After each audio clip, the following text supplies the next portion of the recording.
Now, Republican Senator John Thune of South Dakota is joining us. Senator, thanks very much for coming in. And I want to read to you what Ed Henry just gave us, the excerpt, the bottom line, if you will, of what we'll hear from the president tonight. He says, "We will rebuild, we will recover, and the United States of America will emerge stronger than before." Are you confident, as the president is? It's a great country, Wolf. The American people are very resilient. And what we've got to do is put the right policies in place so that we can rebuild and recover. But I think that's a good tone to sound in his remarks tonight. I think the American people want to hear optimism. There's been a little bit too much sort of talking down the economy, and I think that the American people are anxious to hear a note of optimism from the president. So I think that would be welcome, not only by those of us who will be in the chamber tonight, but by the American people across the country. What specifically, Senator, do you want to hear from the president tonight that would make you reconsider your opposition, for example, to the economic stimulus package?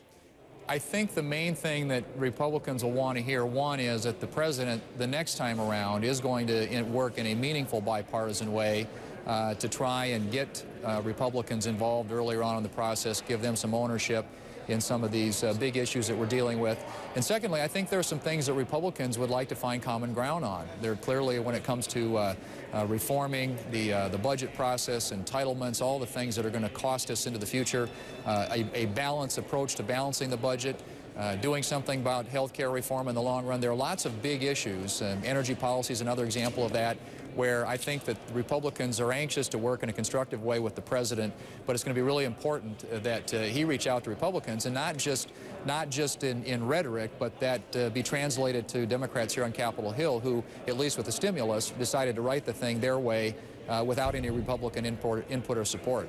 It seems like the Republican leadership in Washington, Senator, is obviously very much opposed to what the president is trying to do, as reflected in the economic stimulus package. But if you go outside of Washington and speak with some of the Republican governors like Charlie Crist of Florida or Arnold Schwarzenegger of California, or go speak with some Republican mayors out there, they're ready to take the money and they're ready to move on and try to get people back to work. Do you see the split between Washington Republicans and outside the Beltway Republicans? It's a mixed bag. As you know, there are a number of Republican governors who said this is too much, we don't want all the strings attached. I think the concern that those governors have, Wolf, is that this thing becomes a liability well into the future. Most of us believe that a lot of these programs, once funded, will be continued, and if they are, the Congressional Budget Office says that this stimulus bill is not going to cost $1 trillion, but $3 trillion, and I think the governors are worried about down the road having to raise taxes.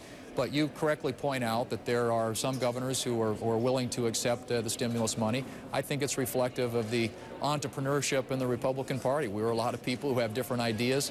Some have decided to embrace this. Others have decided that this doesn't make the best sense for them in their states.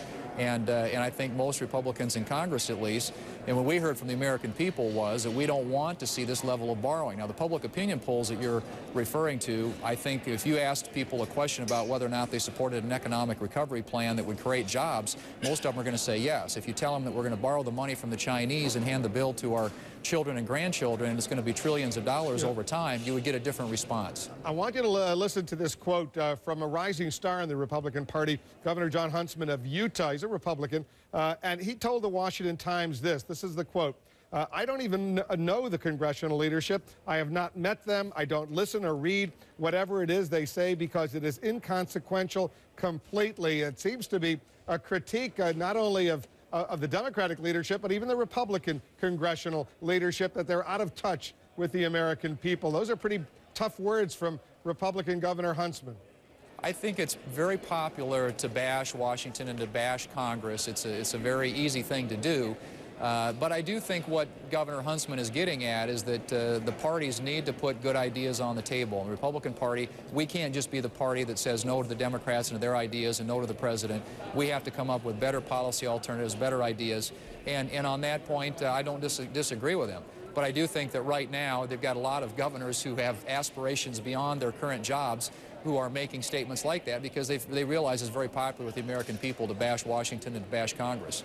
Thanks very much, Senator Thune, for joining us. Thanks, Wolf.